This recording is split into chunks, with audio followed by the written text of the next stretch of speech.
Hello everyone, so today we are on PayPal.com looking at the differences between friends or family, good and service payments. We want to understand this, and there's a little bit to this, so make sure you stay until the end of the video so that you understand why and between what you're going to do and when you're going to pay, which one you should choose. So when you send money, they will ask you different payment types. You can send money as a personal payment to friends and family, sending to a friend, or purchase for goods and services, paying for an item or service.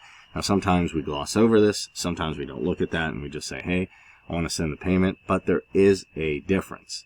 Where's the difference? It's in fees. So keep that in mind, because if you're sending stuff for goods and services or you're sending to a friend, there's going to be a difference there. And then they get the money and ask, why didn't I get this amount? So let's start with personal payments. Choosing sending to a friend for every exchange of money between you and your friends and family. You can use personal payments. You send money as a gift, split a lunch bill, pay your share of living expenses or something similar. So groceries, bills, rent, all that stuff. Personal payments aren't covered by the purchase protection. So keep that in mind. When you and your friend are paying each other or you're paying your friend for a service, personal payments are not going to be covered. So keep that in mind. Also with fees, you can make a personal payment to anyone in the U.S. for free if you use your bank account or your PayPal balance. And if you use a debit or credit card, there will be a small charge for your payment. And that's also something to keep in mind if you go to the fees page for more information. Now, one thing to note, if you're from India, they're currently unable to allow personal payments from India as well. Then there's the purchase for goods and services. So we've covered personal payments. Keep in mind, there is going to be a small charge for your payment, and personal payments are not covered by the PayPal purchase protection. So you do have to be careful here. If you say to your friend, oh yeah, I'm going to pay you $150, and then you forget, or you pay $105, or you pay $200, or you pay the wrong amount, there's no protection there. There's not much you can do other than them sending it back to you or being honest. If they're not, then there could be an issue there, and it's not necessarily something that be resolved. Now, purchases for goods and services, choosing paying for an item or service when you buy goods or services.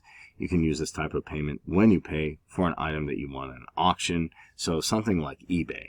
Goods and services are definitely good for eBay vendors when you're going to go ahead and purchase an item.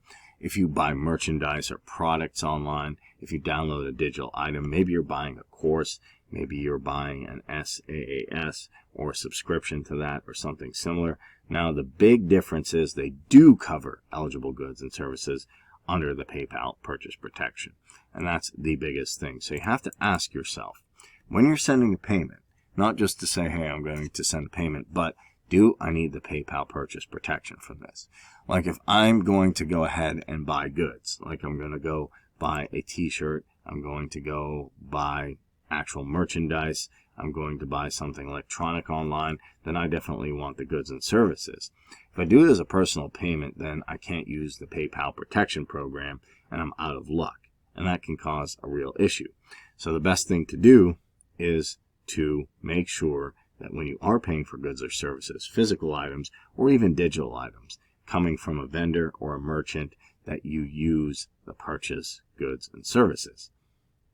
Also fees. When you make this type of payment, the seller pays a small fee to receive your money, and you go to the fees page, it can show you how it's done. So that is the fundamental difference between friends and family goods and service payments. It is the PayPal purchase protection. The PayPal purchase protection and what happens with that is going to determine whether or not you should click on personal payments or purchase for goods and services. So keep that in mind, and just to recap, if it's personal payments, just something for groceries, or if you're splitting a lunch bill, or if it's between friends and it's a personal payment and something goes wrong, it's not covered by PayPal purchase protection. So you have to resolve that internally by communicating with them. Now, if it's goods and services, you're buying off eBay, you're buying merchandise, you're buying physical items, then it is covered under the PayPal purchase protection, and you can go ahead and have a dispute if there's an issue. So I hope this information was helpful to you. If it was, make sure to hit that like button, hit that subscribe button, and hit that notification bell to know when I post more videos.